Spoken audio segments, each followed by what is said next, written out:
Hello, everyone, and welcome to this episode of the ReCommerce Show. Today's guest knows the off price and liquidation world inside out, not from the sidelines, but from the front lines. Katie Feodoroff is the president of MRF Merchant Services and one of the most trusted voices in inventory strategy, liquidation, and off price retail. Her career spans more than 25 years, starting at TJX companies, where she rose from an analyst role to a senior buyer role, overseeing over $1 billion in category scales across TJ Maxx and Marshalls. She personally managed $250 million in annual sales and a weekly open to buy budget ranging from $5 million to $12 million. That earned her a reputation for sharp trend forecasting and disciplined profit first decisions. But Katie didn't stop there. She went on to advise brands directly through KRF Consulting, led large scale inventory exits as Senior VP at Hilco Global, and now runs her own firm. Again, helping brands navigate everything from access challenges to strategic resale. Katie is a sharp thinker, a hands on operator, and one of the rare leaders who can blend traditional merchant instincts with modern resale fluency. Katie, welcome to the ReCommerce Show. We are thrilled to have you here. Thank you. Thanks for that great introduction. Thank you. So before we dive in, is there a motto or a quote that you live by? Okay, so I'd say if I had a motto as far as my career is concerned, it's just always work with integrity. At the end of the day, what I've taken with me through my decades of experience is my reputation. And that's because I've always worked with integrity. I'd say if there's just a mantra I live by, it's, trust the universe. Very simple. That's really nice. Yeah, I think I resonate with that because if we kind of put our faith into something other than ourselves, things mostly work out. Yeah. Yes. Go with the flow. Yes, that's really nice. That's really nice. Awesome. So before we get deep into your, into the podcast, we'd love to hear a little bit about yourself from yourself itself. Like, what do you do today? What kind of problems do you solve for the brands and so on? Sure. So, I've worked on all sides of off-price retail as a buyer, as a seller, anything that really involves the merchant mindset. Most recently at Hilco Global, I ran the wholesale division there and got more involved in full brand and store liquidations. So I've seen a lot, and I want to take all those different experiences and offer my merchant services, which also has to do with like the rebrand of KRF Merchant Services, because if someone's looking for inventory and needs help in procurement, I can do that. If someone finds themselves in a position where they need to get rid of excess inventory, I can handle that as well. I could also just offer an advisor role or a consulting role to help through projects, busy seasons, difficult situations. It's just me, so I'm very nimble, which is kind of nice. I can decide what I want to take on and what I don't. I love a good challenge. And it's been really fun working with a number of different brands in all different categories. That's really nice. While we were researching you, we were quite excited and impressed by you've worked on from a buyer side, you've worked from from a liquidator side, you've worked from a brand side. So you've been on different sides of the table when it comes to this particular space. Can you take us back a little bit with respect to when you started your journey in retail? Like why did you decide to join TJX and what were the early years in your career? So I had always been a big fan of their stores. I was an avid TJ Maxx and Marshalls shopper. So I actually majored in finance in college and started my career in mergers and acquisitions at PricewaterhouseCoopers. And it came to a point where I had to get my CPA to advance the next level. And I had no interest in that. I had no interest in accounting. And it really forced me to look at what do I really want to do? And I was still very young. I was only in my 20s here. But because I was in mergers and acquisitions, I saw I saw the ins and outs of a number of different companies in different sectors. And I was drawn to retail. So I really spent some time researching different jobs and roles within retail. And that's when I landed upon buyer. I said, I want to do this. I want to be a buyer, for TJ Maxx and Marshalls. And I set out to figure it out. And I really started over. I started entry-level buyer training program. I was only 3 years out of college, so it wasn't a step back, but I also was very motivated to cruise through the ranks there so I could get to where I wanted as a buyer.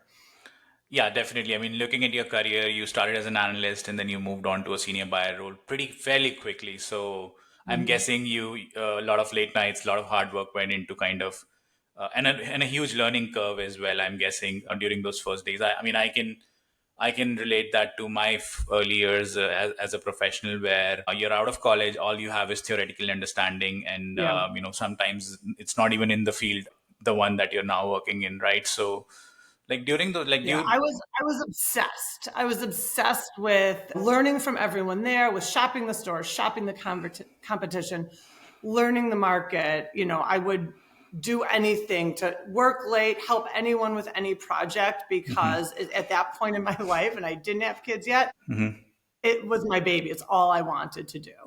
No, that's right. And that's that's, I think, people who are earlier in their career, I think that's a great advice for them, that you need to throw in yourself into that problem space, to increase, to be 5 years ahead of the competition, like the theoretical competition, with respect to, if you put in your entire time into a problem, a space, you'd grow faster than the others. I mean, all that while that was happening, you were also fairly quickly moving from, I'm guessing, as an analyst role, you were doing a lot of data analysis, but then you were a senior buyer where you were looking at billion-dollar categories, and a lot was on your shoulders with respect to making the right decisions, making sure it's profitable for TJX, and at the same time, relationships are maintained and whatnot. So how, like, what were your, like, you must have had a lot of experience during the time. So can you like dive into that, where what was that journey from a analyst to a senior buyer, where over a period of 3, 4, 5, 7, 8 years, you were now responsible for a $250 million annual budget and a $12 million weekly buy-in, which I think is really a lot. Yeah. So, as an analyst, it's a lot of just truly understanding the plans and retail math and how it all works, where you want to ship what. You can collaborate a lot with the buyers during that time, and I did. So, what's nice about TJX, and this really sets them apart, is it is all about the team. The bonuses there are based on total company. It's not, if your particular area does well or your buys do well, you are motivated to help everyone else, learn from everyone else. If you're buying dresses and dresses are downtrending, but shoes are having their moment and they need open to buy, they might take that from you and give it to the shoe department. And that's okay. Like, you can't be only focused on your area. The entire company is based on what's going to lift the total top line. And in doing that, you also are forced to learn from, or have the opportunity to learn from so many different people. And you kind of take from everyone, what works for you and create kind of your own toolbox. Because the first time you're in the market, you have that checkbook. The buyers at TJX are very autonomous. Like, there's not this huge process. If you make a bad buy, it's your mistake. It's not like, oh, well, it had to go through all these levels of approval, so someone's going to catch it. So it can be scary, but there's just a merchant gut instinct that luckily I have, and you can't be scared. You can't second guess. You have to take risks, or you're never going to learn what that next hot item is. But how do you take a calculated risk? How do you test it in certain stores before you go big? So it's an absolutely incredible company to start your career at, and, to learn all these different tricks of the trade. They also move around buyers quite a bit. So that's another way you can learn all different categories and work with, some of the best merchants in the business. Yeah, I mean, that sounds like a very supportive environment where, Mhm. you're collectively trying to grow the top line versus you're on your own, your decisions are your own. At the same time, there's an autonomy where you don't have to go through the red tape of take someone's approval. And by the time that trend has gone, that deal has gone, or that Yeah. particular piece of inventory is no more in the market. Were you also doing some sort of trend analysis while you were making these decisions with respect to you mentioned that you were testing things, which is a great way to kind of Mhm. scale a category, but were you also doing trend analysis with respect to this is what's selling in the market, this is what our consumers Oh, yeah. want and So, whatnot? kind of like the cadence of the week. On Monday, you come in, you get your selling reports, what's working, what isn't, what category, what price point, what color. At the time, I was buying junior sportswear. So, pretty quickly at the beginning of the week, it's easy to say, what do I want to buy this week? What is working? And that's how nimble off pricers can be, because it's weekly buys. And that's why it's always important to have like immediate liquidity to chase what's working that week. And it's also as important to look at what's not selling. Was it a price point issue? Was it a quality issue? Another way, besides just analyzing our reports, of course, we use trend services and understand, okay, next season, the season after, what are they showing? Also, I would learn so much from my vendors. My vendors were sitting down with every buyer in the market. So, okay, what's the Nordstrom buyer asking for? Just trying to keep my finger on the pulse of what's next. So I'd always structure appointments really in like three parts. So number one, review current selling, review on order, where are we at? Is there anything we need to go back, review, try and get out of, try and get more of? Number two, what are your immediate closeouts? Like, what's a crazy deal? Did you just have a cancellation? Like, make sure I jump on that opportunity. And then number three, what are you working on for your next delivery? What is everyone else asking for? What are you excited about? When you were just traveling Europe, what were they showing? Understanding what's coming next around the corner. So it's always, you need to have your eye on what's happening now and what's going to be happening, and make sure your plans reflect that and your future buys reflect that. Yeah, that makes a lot of sense. I mean, it's I think it's a complete strategy where you're looking at the trends, you're looking at what's coming, and then you're looking at you're scaling it through testing. So I think if I have to summarize, Mm-hmm. that's the way to summarize it. Where it's a very consuming job, as I can kind of imagine what you are doing, where there's no structure to it. At the same time, you're looking at it from multiple angles and trying to still make the best decisions where actual money is at stake. So sounds super exciting and intimidating at the same time. Not for So everyone. yeah, let's make a segue, like from going from your time at TJX, you then entered the entrepreneurship world with your own consulting firm. Like what was that driver to go independent and go into that route of Yeah. entrepreneurship? That's a good question, because I would have absolutely never left TJX. At the time, I started in their Boston office. I ended up moving to their California buying office. And throughout this time, I got married. I had my first daughter. I was living very far away out in California. And we just, as a family, decided we wanted to move home to Chicago, be around family. At this time, my youngest was like 2.5. So that's when we left to Chicago. So there really wasn't, unless I was like in stores, which wasn't where I wanted to go with my career.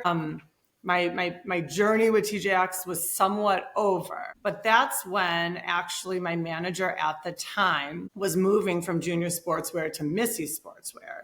And she said, you need to help us. You need to create a Missy line for some of these junior resources. So we had these great resources that knew how to work with us. They were trend right.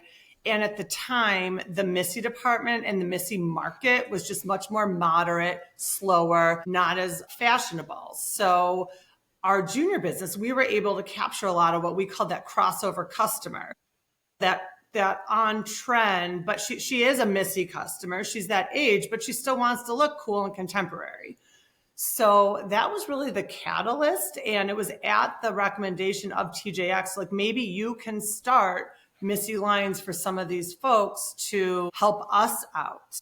So that is where it started. So I moved home to Chicago after about a 2 month getting settled. I started working with about 2 resources on the West Coast, 2 on the East Coast, where I was helping them create a Missy line using what they knew from their junior trends. And that was really what took off then with KRF Consulting, because then it grew from there to not only TJX, but working with other off prices. But I really always kept it what I call like top tier. So I worked with like Ross Burlington and TJ's Missy division for a number of different vendors, helping them capture on trend products.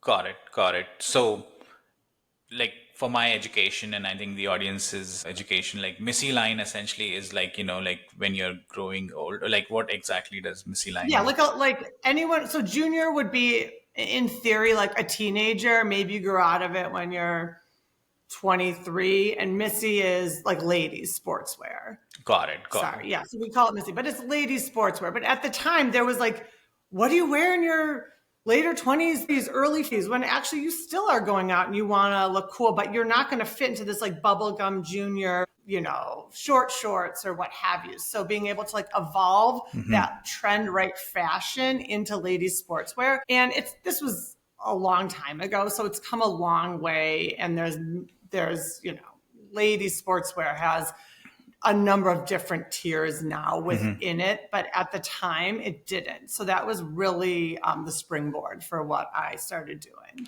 Got it. That makes sense. So it seems there was a trend that was emerging, and then timing worked out and you capitalized on it and kind of set out to kind of help these. Were you working with other than TJX as well? You mentioned Ross and Marshalls. Were you working Yeah, so outside? started just working with TJX stores. And by TJX, you have TK Maxx in Europe, you have Winners in Canada, you have their e-commerce division. So that alone is really a full-time job. But then, yes, once TJ's is doing it, well, this will work for Ross too. Well, this will probably work for Burlington. So yeah, it grew from there. And that was really, I focused on those. For those like 10 years of my career, I was creating off-price lines for those 3 major off-pricers. Got it. Got it. Makes sense. And during this time, I mean, your career moved from being on a TJX on the off-price retailer side to the brand side, right? So did your perspective change, or did you were you able to connect the dots where, because it's essentially moving the other side of the table, right? So it must Yeah. have been a different experience than that. Like Yes. what was I your mean, perspective it's the change there? ultimate like grass is always greener on the other side, but wow, is it eye-opening to switch sides? They both have their challenges. I think it's kind of nice as a buyer, like you're the decision maker, whereas a seller, you're at the end of the day, you're not signing the PO, you're trying to get the buyer to buy into what you're selling. So you give up some of that control, but I still identify as a buyer. So I always say that's been my success in every role. Like what the secret to my success in every role that I've taken on is that I still think like a buyer. What do they want to see? What's going to make their life easier? How are they going to want to dissect this spreadsheet and look at, total units per store, average ticket, and manipulate that for them and make it easy? I'll even put buys together. Someone's like, I really like this. I'm way too busy. I'm never going to get to it. I'm like, okay, tell me how many stores you have. Like, I'll create this buy for you and I'll create this assortment for you, and really looking at it as a buyer, not a seller. Like the last thing, I'm always very honest in that sense too. Like I'll be the first to say, look, this isn't the best seller, but we have too much of it. I really need a little help here. I'll give you a price. It needs to disappear, but maybe you can like fold this into this overall buy so we can help each other out. Makes But just sense. always being very transparent. That's actually, that's something that resonates with me as well. When you do your own thing, when run your own company, you get to set your own ethos, and you get to, like be honest and more transparent, versus when you're working for a large company, you have to, go by the rules, or like be more in line with how the business operates, right? So, Yeah. and transparency is a big thing, I think, in this industry, because, it's a relationship based industry. If you help someone, they would kind of, like value that and would want to reciprocate. Were you like, during that time, a question came to my mind was that, as brands, a lot of brands that I am seeing, some of them want to work with off-price retailers, some of them don't want to, some of Mhm. them have restrictions when it comes to their existing retailer relationships, that if they're selling in Saks or Nordstrom, they might have some Mhm. constraints with respect to which off-price retailer, if any off-price Mhm. retailer, they can work with. Like, were you tackling those issues as well, where brands had access, they knew off-price is the right channel for them, but they were hesitating given the retail relationships they had? Yes, always. I mean, that's, going to always exist. It's an interesting position because there are some companies that are begging and they'll do anything to work with you and they see the value. And then there's other that are very concerned about brand protection and nope, I'm not returning your call, closing the door. So it can be very humbling. It's kind of nice. Your head can't get too big. So you have the people chasing you, but you also have the people closing the door in your face. So, it takes time. Everyone at some point is going to find themselves in a position where they have excess and they need to move it. It happens to everyone, whether it's a cancellation, a trend that doesn't go right, a quality issue. So it is always important to have that one person, whether it's me at KRF Merchant Services or someone else that you can call to get you out of this situation. It's going to happen at some point. So, be careful who you keep saying no to, because eventually you're going to need them. Does that answer? Yeah.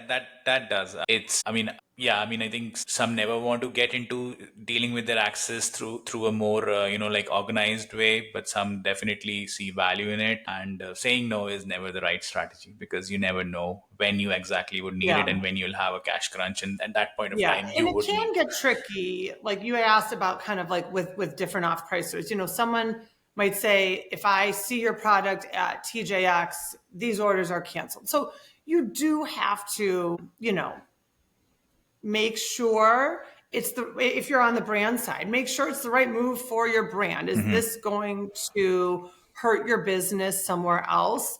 So that's why, like at KRF Merchant Services, further on in my career, I've really learned all the different levels of off price. Like we've been talking what I call top tier right now, which is your Burlington Ross, TJ's, Nordstrom Rack. That is the icing. I mean, there are so many different tiers.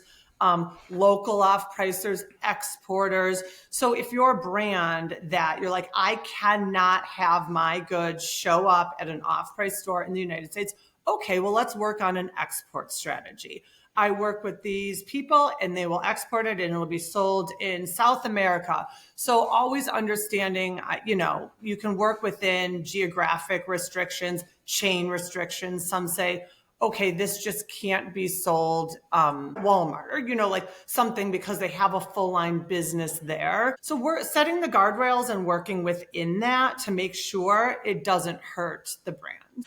No, that resonates with us as well. Like, we have brands that are more comfortable creating a market internationally, maybe in New Zealand, maybe in Mm-hmm. Africa, maybe in South America, Mm-hmm. just because they don't want to touch their primary market. And, they are quite Mm-hmm. conscious of what their retail relationships are. Yeah, super insightful. I think we've covered a bunch so far.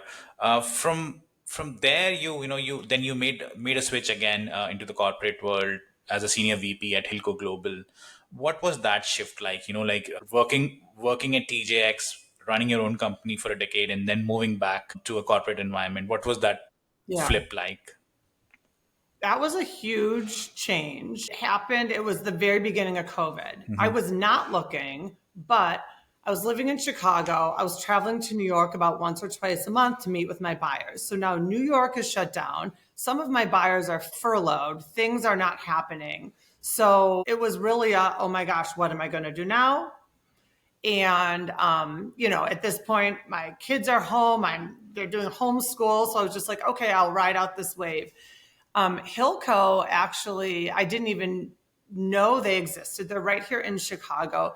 they had reached out to me at this point. Their business was off the charts because they run these major liquidation events and store closing events. And it's the beginning of COVID and all these stores are closing. So they're closing Pier 1 and Lord and Taylor and then Century 21 and Steinmart and all these stores that didn't make it. My role there was really twofold. One, it's okay, in these major store closing events, we would buy inventory in the off-price market to ship into these sales to maximize the overall sales for that event. And then number two is just moving excess inventory. There may be a portion of the inventory you're not going to sell through stores. You have to liquidate that, or just moving other excess inventory. So it was a big shift in one sense, but in the other, it's actually the two things I had done. Like I've been in sales and I've been in buying. So it kind of was like the perfect role for me. And, then it was a wild 5 years, however long I was there, working on all those different liquidation events that happened in the last 5 years. It was an incredible learning experience. That that's super insightful. You were looking at large scale liquidation, right? Like where multinational companies are either going out of business or are trying to improve their profitability, especially around COVID, where physical shopping was almost dead. Most I was at Amazon during that time. We saw extreme growth during that time where I think the business was four times within like two years time frame itself. But on the other end, physical retail was struggling with the like no traffic Yeah. at all. So like during that time, now that you were looking at large scale liquidation, did your mindset change? Because then you're kind of also on a time crunch, right? Like I need to, in 3 months, I need to get rid of $40 million worth of inventory. That's an extreme scale, is what I would say within the liquidation industry, where when you're looking at this kind of That's a huge shift. The timeline and the amount of people involved. So it's not just the buyer and the seller. There's creditors, bankers, finance professionals, real estate professionals, intellectual property professionals, all need receivables, all needing to get their part of this liquidation resolved within the timeline. So there may be, full brand liquidation and they need to be out. That warehouse needs to be emptied and cleaned by this date, by the end of this month. While the fixture and furniture folks need to get in to get all the racking and the machinery out. Well, the inventory has to go before that. So many people rely on these very strict deadlines. And yeah, I was working on a big project. It was $68 million at cost that had to be moved in it was less than 6 weeks. It was about 5 weeks. Now you're also balancing that with needing to maximize the recovery because that's what the bankers over here care about. So you're starting with your major off pricers where you'll get more before you kind of like go down the pecking order.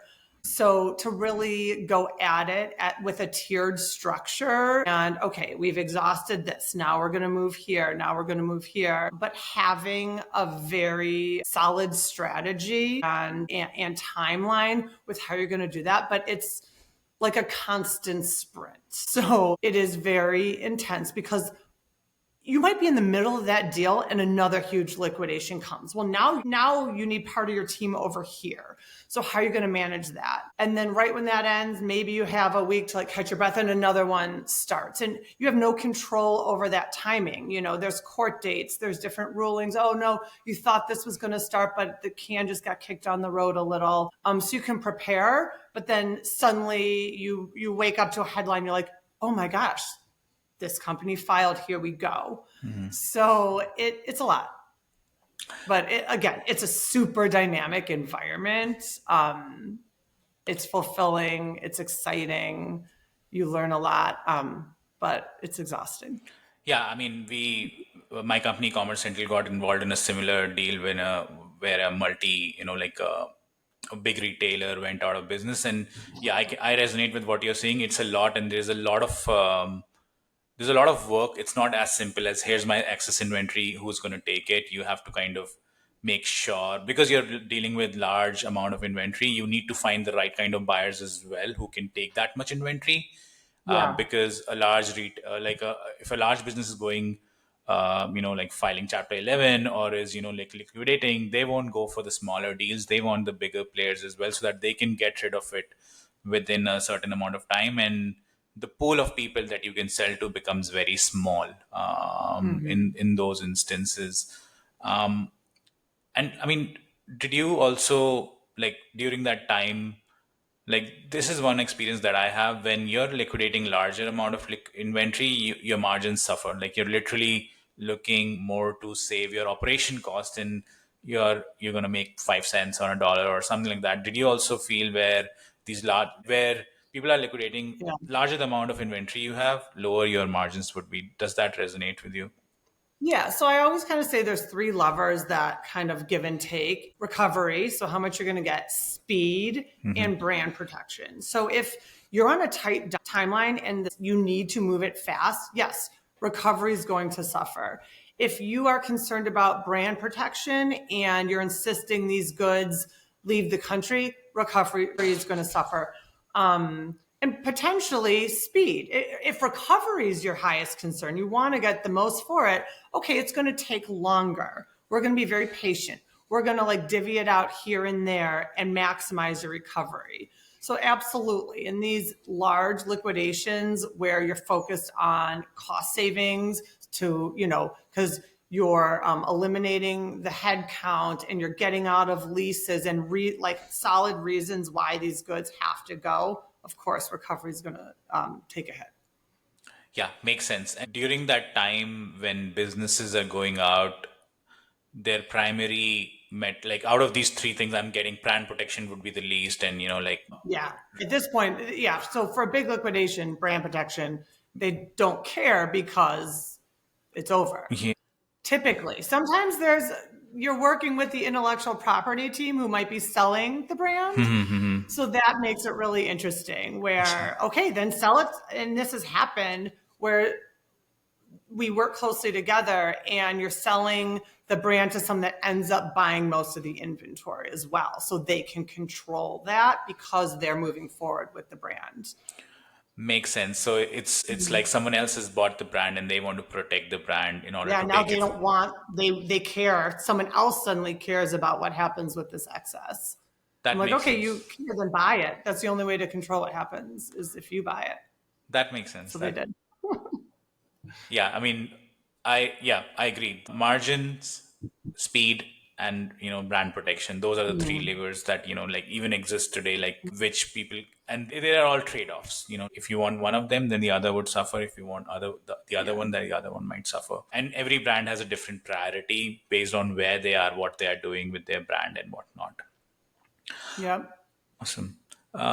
Let's make a segue into, like, now that you've, like, again, went again into the entrepreneurship world with the KRF merchant services. Like, what Hmm. inspired this, like, jumping back into entrepreneurship? I find it is inspiring, like, personally, like your journey of how, Yeah. exciting it is to kind of jump back. Like, what inspired the relaunch though?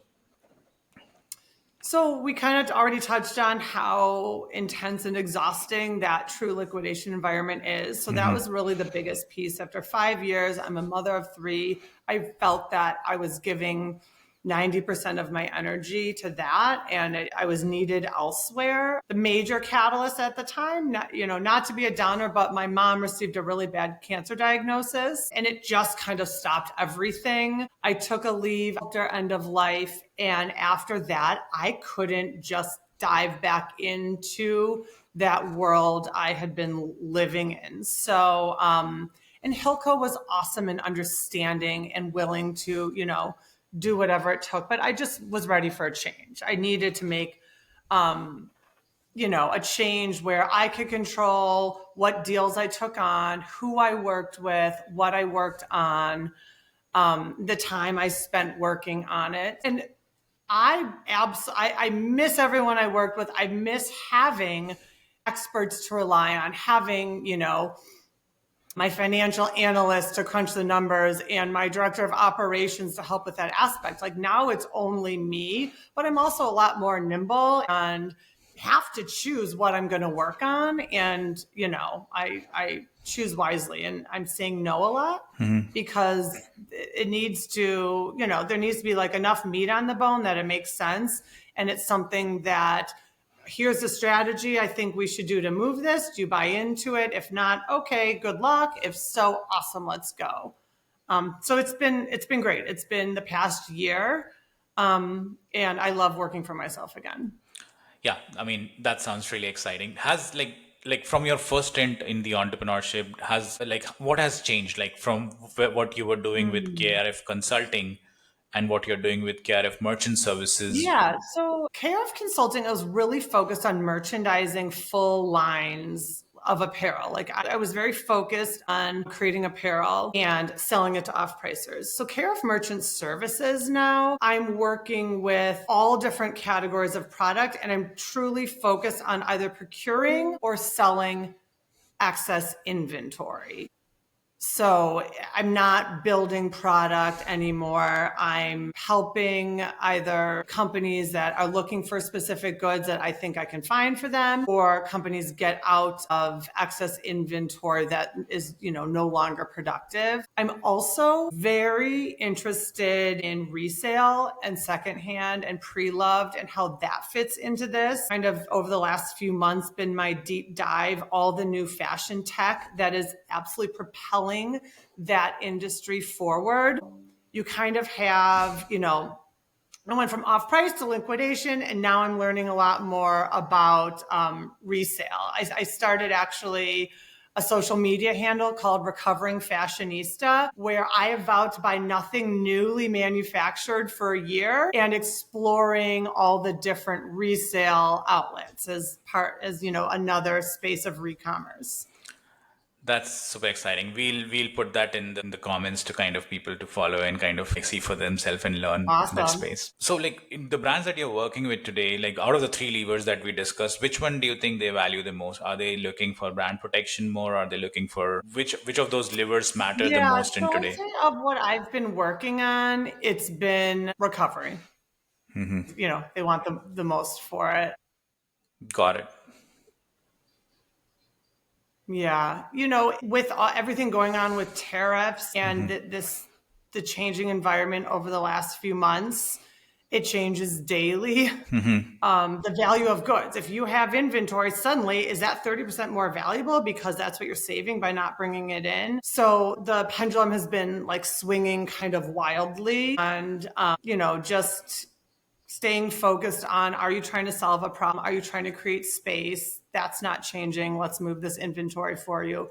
If it's not a problem and you think you can wait and get more for it, you do what's right for your business. Makes sense. I mean, I have seen tariffs has been definitely been an impact to the business. What I saw when the tariff situation came in was brands were more hesitating to get rid of their excess inventory Yeah. because they were not sure of maybe we should keep it, maybe we'll be able to sell it as regular inventory. Did you like, what are you seeing with respect to tariffs right now, where Yeah, this industry is I going? saw that. Now I feel like a lot has been bought up, especially in certain categories. Like the buyers also shifted, like, whoa, let's focus on trying to buy up what's here now.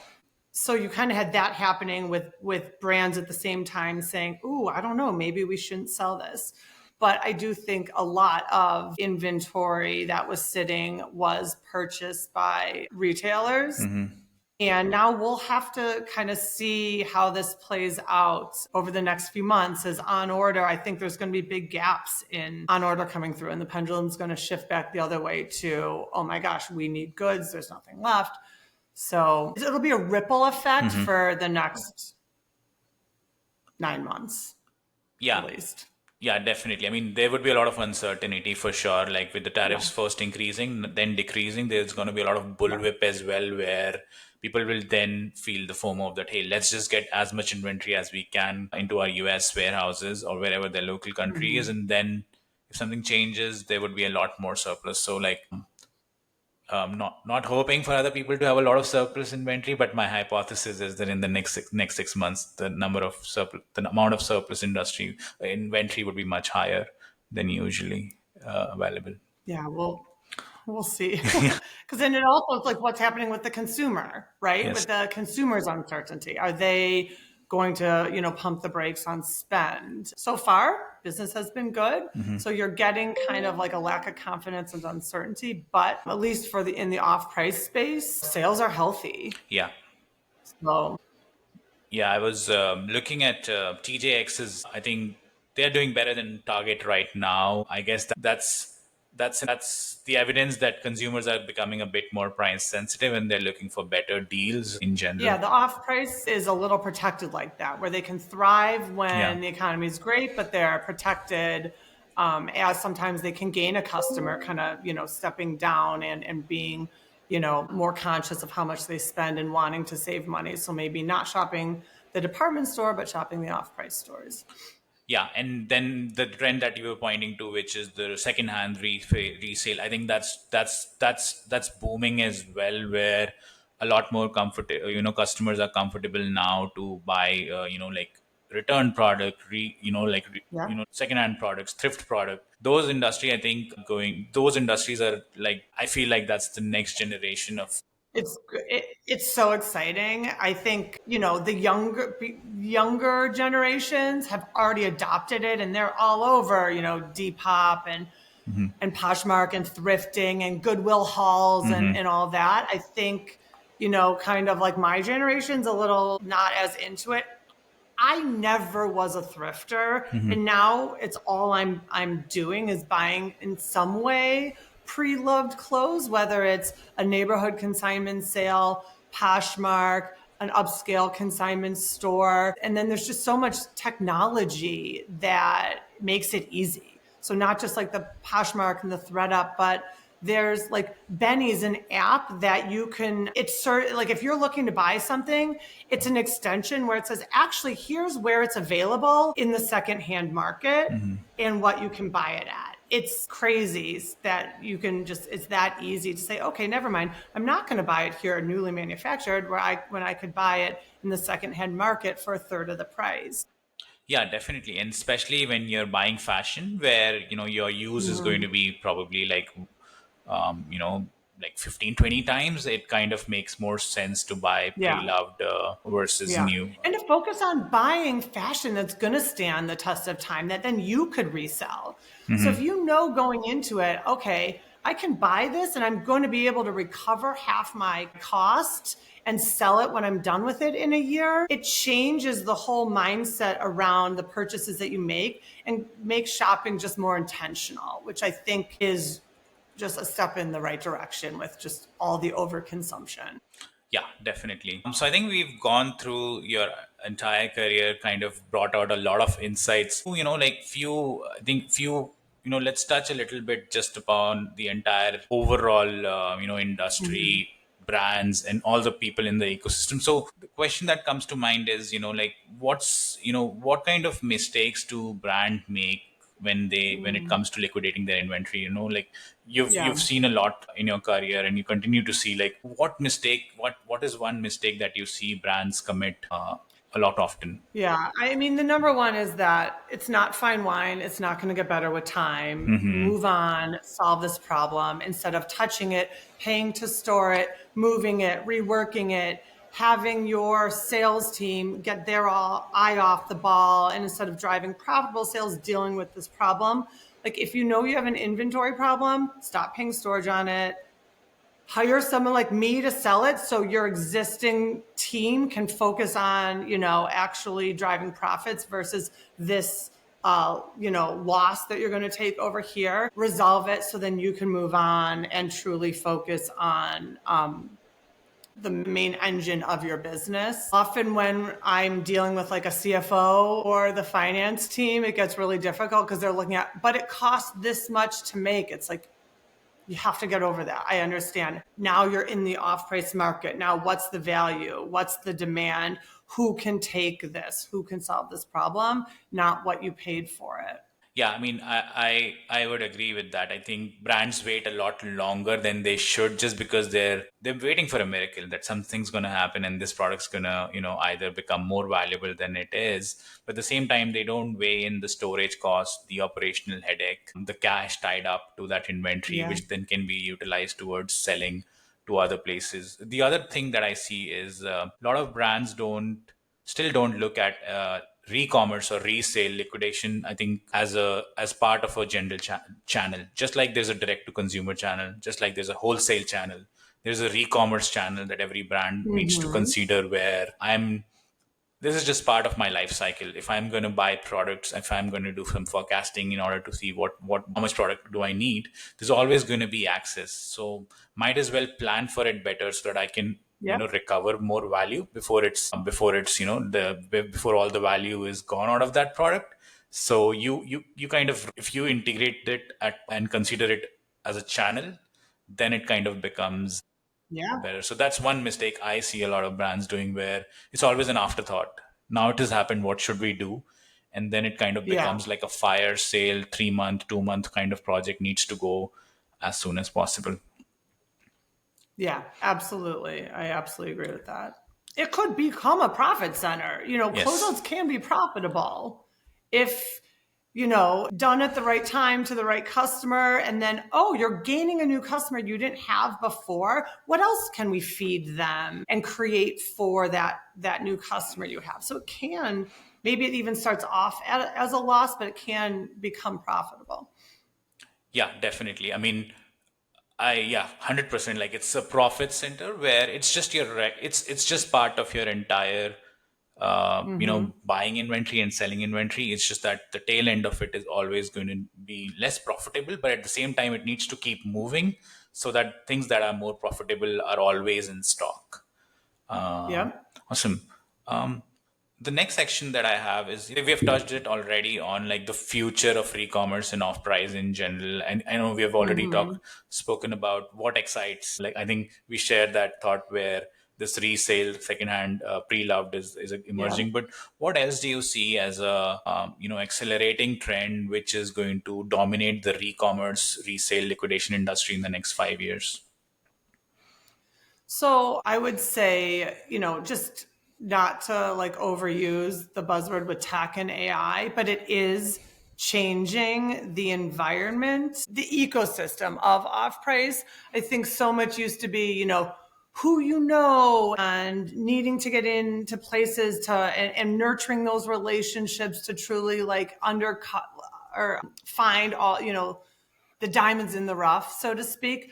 There's so many platforms now that just list the excess inventory, auction off excess inventory, even LinkedIn, someone posting, I have this available. The accessibility because of technology is so vast. And now international buyers easily have access to brands they didn't have before, live streamers, whatnot sellers. It's just completely changing who has access to brands excess inventory. So that's been exciting to watch and even just how people shop with TikTok shop. So technology is changing kind of as with every industry, all aspects of how it functions. Yeah, yeah. I mean, we are part of that new kind of, Yeah. like, I don't want to call us a generation, but like, we are part of that. We are trying to bring artificial intelligence as much as we can to this resale liquidation, re-commerce world, with better routing of where the product needs to go. Mhm. I think that's one thing that we see a lot, where everything is not just one broker, one relationship channel. You need to segment it into multiple ways, where something might be a better fit for a direct to consumer channel, something might be a better fit for a Yeah. B2B channel, something even might be better financially for you in a charity channel. So using artificial Yeah. intelligence to route where exactly is the better way, I think that's more of a back end. But I think what's happening in the front end as well is exciting, as you were pointing to, right? Like, these live shopping channels, and plus there's Shein now. There's a lot of marketplaces in general that exist now, where someone can exhaust their excess inventory, which didn't exist, I think, a few Hmm. years ago, where the only way to get rid of those inventories was if you have a broker or if you have a distributor who Yeah, would buy all exactly. of it from you in one go, but they won't give you the kind of recoveries you can get if you kind of divide it among different channels and try to get rid of it. Yeah. It definitely needs more strategy, but at the same time, your recovery is better, your brand is more protected because then you're not risking it by providing all of your inventory to one distributor to take care of. Mm-hmm. Yeah, agreed. And yeah, definitely. One other thing that I want to point out is this, like this advent of private marketplaces that we are also taking part in, where there are marketplaces, there's auctions happening online, but brands Mm-hmm. sufficiently, many brands don't want that to happen publicly. So there's also a need for trust on both sides, where the brand can feel comfortable that I want to sell my access inventory, but I'm not selling it publicly, and it's not coming up with someone's looking up my name online and they see that, hey, Yeah. there's an auction going there, right? So there needs to be more marketplaces, but they need to be like in my opinion, they need to be more private, where only parties which both are comfortable with. Vetted buyers, yeah, where everyone's not seeing it, and you can control which buyers see which deals and such. Yes. That needs to happen on both. And yeah, I completely agree with you, where you're not just matching, you're not just showing everything to everyone. If that's not a Yeah. fit for your business, you don't need to look at it, and vice versa. So Yeah. yeah, I think this industry is becoming more and more important part of retail, and innovation has reached point where people are using AI to do better demand planning, forecasting. This Mm-hmm. tail end, I think, still in the next 5 years would be super crucial. Mm-hmm. Awesome. Um, I want to touch on, like you've been an executive, you've been a senior buyer, you've been in high pressure environments, taking big decisions. Like, what would you kind of tell to a retailer or a brand right now who are in a situation where they're sitting on, like 40% of their inventory is access, and they are like just debating what should I do with it? So, what would be your advice to them, or, just how to deal with it? So, kind of like I touched on before, solve the problem now. Don't keep pushing it, but always in sales or buying, I always say good, better, best strategy. So, okay, here's what you have. How are we going to segment this for you? Whether it's okay, let's peel this off, and you will use, strategy A for that. Here, this bottom part, we're gonna, do strategy B and segment it so you're not just looking at one giant problem, but extracting value from each part of it. And looking through whether there's companies now, there's someone I work with, they're called Style Democracy, and they have incredible events and these sample sale events where it's like in a convention center, it's one weekend, there's lines out the door, and then the inventory's gone. So there's just so many different avenues. There's live stream selling. Okay, let's live stream from the warehouse and do pallet pulls. And you could actually, even though you're selling by ones, move a lot of inventory. So there's all these new channels on top of your typical, okay, we're going to sell this in bulk to this reseller or in bulk to this off-pricer. So, really dissecting the opportunity and handling it now, not pushing it off to later. Yeah, that I completely agree with it. Like approaching it strategically and making a plan around it, and then going after about it versus waiting for too long and then be in a crunch situation where, when time is less, obviously the decisions become a little blurred. Awesome. Yeah, this has been a pleasure. We are moving to the last part of our conversation. These are just like rapid fire, one liner kind of, like fun questions. Okay. Let me know whenever you're ready. Are you ready? Yeah. Awesome. So best deal you ever pulled off? Best deal I ever worked on was selling or liquidating the Rebecca Taylor brand. Got it. Got it. Yeah. Nice. Nice. If you could shadow one executive for a day or a buyer that like you've admired online or in general, Hmm. who would you want to shadow for a day? I would shadow Ben Camerata, who's the founder of TJX stores, like the founding father of off price, to go back in time and really like creating this industry. Makes sense. That's Yeah. who I I'd chose. have to look him up, probably find some books on him and read about him. One skew that still haunts you. Oh my gosh. These unfinished pillow covers. I was liquidating an entire brand and they bring them in unfilled and then they blow fill them here and sew it. And they're beautiful, but they're unfinished. It was a nightmare. Yeah. I mean, that sounds like a lot of work. Oh, and there's only like 3 of these machines in the United States that can fill these pillows, and like 2 weren't working, Oh, and wow. 1 was being sold. So it literally like they couldn't be filled. That was fun. Sounds really stressful. um, Favorite podcast or book or show that you've been, unplugging on recently? Ooh, oh my gosh, I love that new Amy Poehler podcast, the Hang Time or Hangout. It's fun, it's mindless, it's easy to listen to on a So walk or when you want to think about something else. nice. Is It's this is it entertaining. on culture or like fashion or like She what? just brings in like a different guest and they hang out. Got it, got it. No, that Yeah, that sounds fun. Like a rendezvous conversation where you're just chatting yeah, about life. yeah. If you weren't doing this, what would you want to like? What would you would have been doing if not in retail and in this career? If not in retail, so my like silly answer would be I'd be a backup dancer for like Beyonce or something. I love dancing. It brings me the most joy in life. I still dance 2 or 3 times a week. I feel like I missed my calling when I could have made that happen. Yeah, that sounds exciting. I think dancing is a great workout as well. So yeah, Yeah. definitely. That's really interesting. Well, Katie, this has been really insightful and fun. And, it's been a pleasure chatting with you and really appreciate your time doing this. Thanks for, Yeah, I love that you took interest in my background and invited me. I'm at a place where I'm just saying yes to every fun new opportunity like this. So, yeah, it's been fun talking about my favorite topic. yeah, likewise. It was really fun and insightful. Thank you. Thanks everyone for chiming in. Great. Thank you. Thank you.